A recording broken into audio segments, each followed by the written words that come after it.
J'ai regardé le fight 2 fois. Je m'en crisse là, de qui a gagné le round 1, de round 2, round 3. Ce combat-là, Zachary Powell l'a gagné, puis c'est no question. Je vois même pas, une place à délibération, honnêtement. Puis tu me fais chier parce que pendant le combat, tu me l'as quasiment collé que les juges mènent là-bas. Ah, je sais pas, en dessous, nanana. Ah, je te l'ai dit, hein? Je te l'ai dit. Tu me l'as dans collé, le combat. man. Oui, Tu me l'as dit pendant, je pense, au milieu du 2e round, là, tu m'as dit, je sais pas, gros, les juges là-bas. Je suis pas un gars là, qui tu sais, des BFL et tout ça, j'en ai checké quelques-uns. BTC, c'était la première fois. Tu sais, je connaissais pas nécessairement les juges du BC. Ce que j'ai appris après, c'est que c'est pas mal des homer guys là, qui gagnent quand tu t'en vas là-bas. Mais écoute, jamais dans le centre. Premièrement, là, je vais répéter ce que j'ai marqué hier sur ma page Instagram. Chris, man, qu'est-ce qu'on ne parle pas, c'est que fucking Powell, il a eu le COVID. Il s'est entraîné. C'est lui qui en parle pas parce que c'est pas le but de vous sortir des excuses après un combat. Il est juste pas de même. Man. Ouais, il est pas de même. Puis shout-out à lui. Mais nous, on peut le dire, on est analystes, man, on va en parler. Zach, il a eu le COVID. Après ça, il fly out, mon gars, au BC. Arrive là-bas, le chum, là, David, il parle de 6 livres, mais je pense que c'est 7 livres.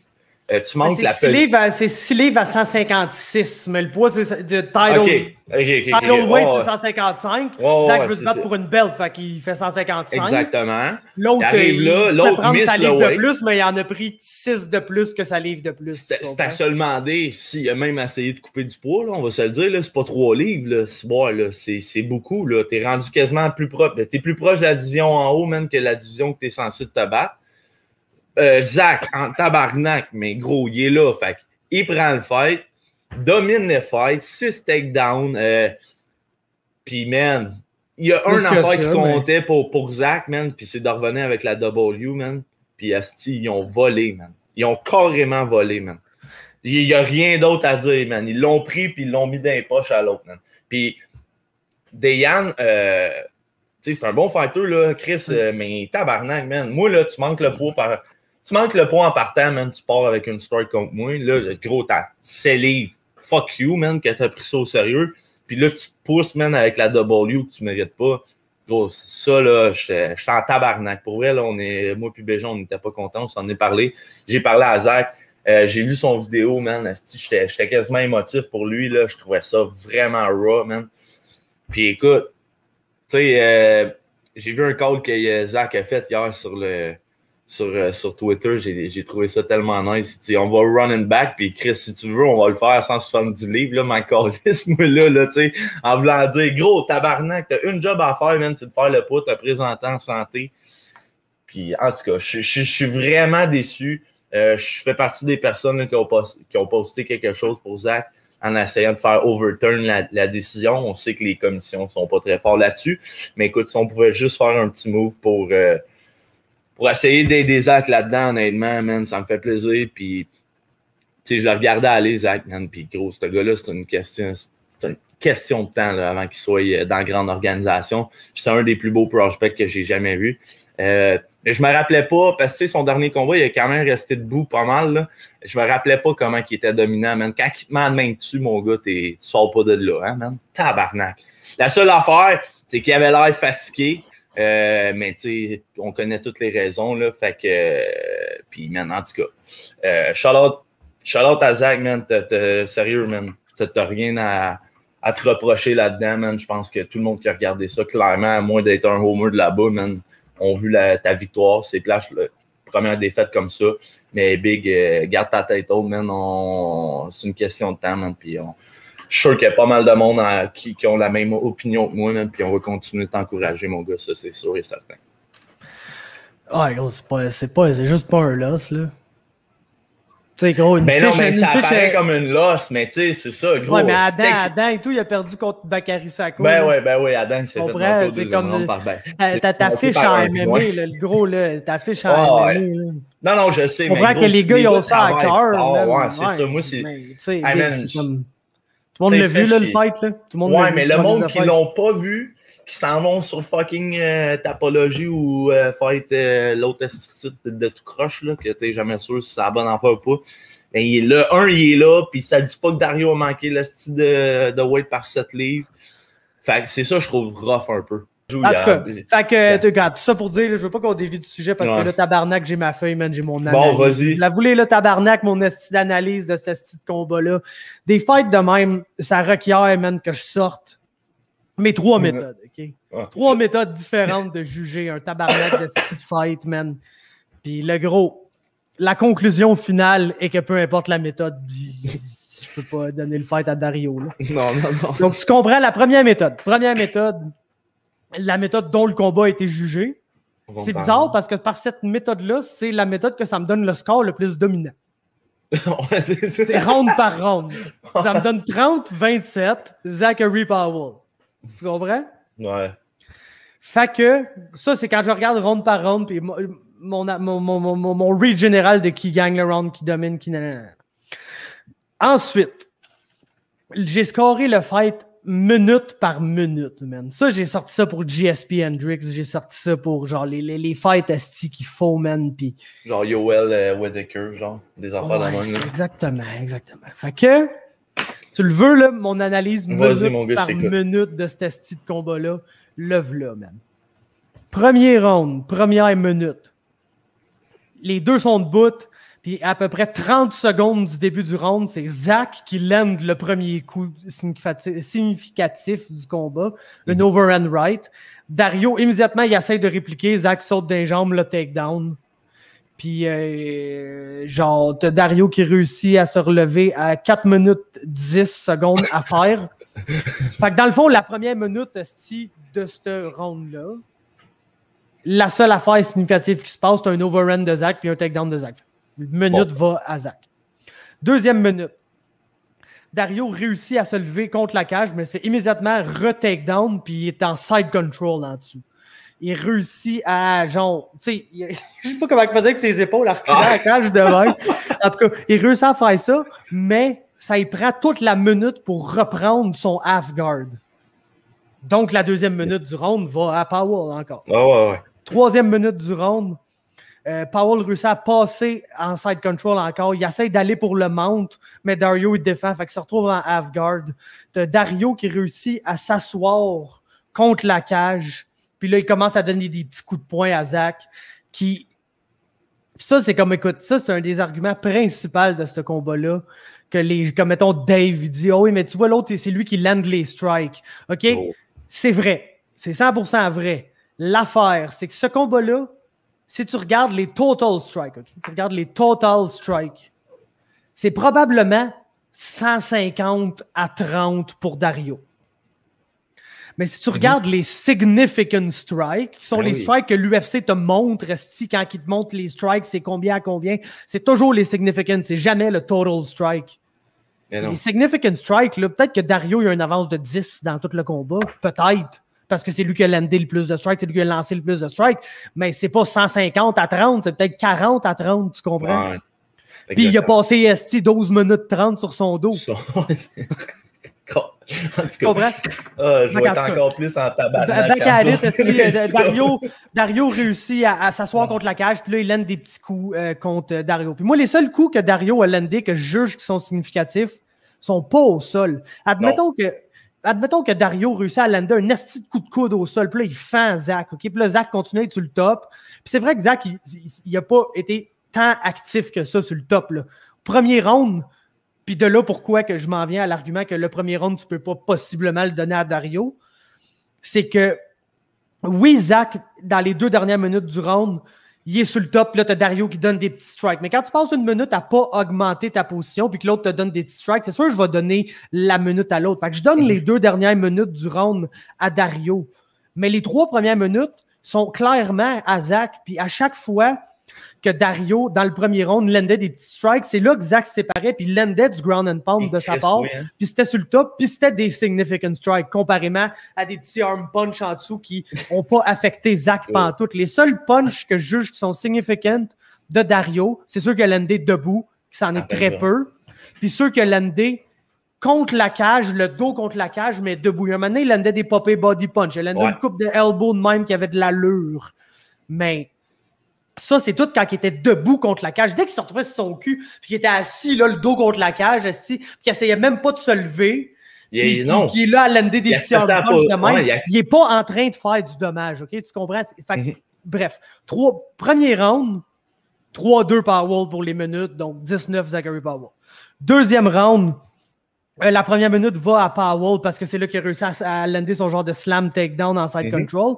Deuxième minute, je l'ai donné à Powell parce que il a pratiquement dominé sur le top tout le long. Ils se sont levés vers la fin.